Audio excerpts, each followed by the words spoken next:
we'll go over the back of the kettle, all the mechanical connections and the safeties of it. Right here you can see the plumbing connections coming from the field into the kettle. Our flexible hose, this will allow us to tilt the kettle with the flexible hoses, steam, water, or steam, water, and water, and the condensate, whichever one of them is. The grate and the cover are actuated by these two cylinders, air cylinders.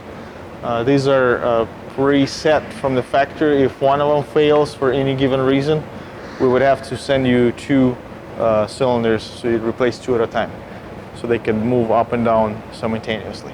One of the sensor has a, if one of the cylinder has a sensor on it, that's a position sensor, when the lid is down all the way. Okay, so that's one sensor. This sensor here is for the grate. The PLC will not allow the motor to run the agitator until this metal here, right here, there's this bar, is in front of this sensor.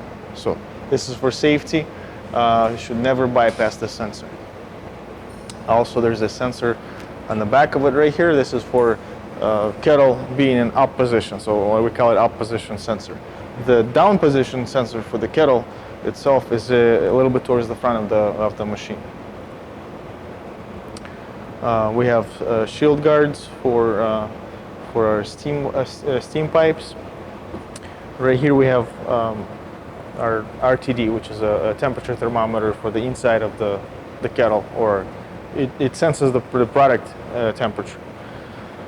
Sends a signal to PLC as well.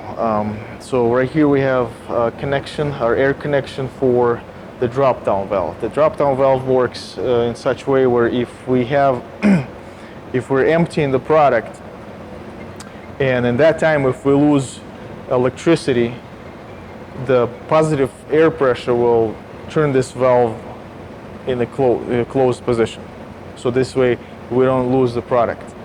If we pumping it out, these two air lines here can only be connected one way. You cannot mix it. And also,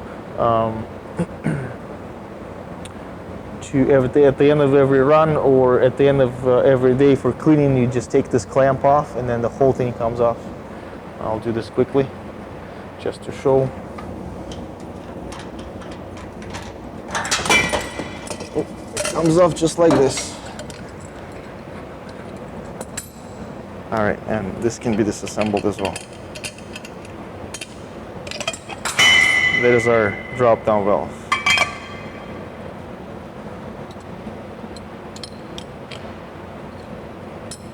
Okay, this can be disconnected right here. And this can go into a cleaning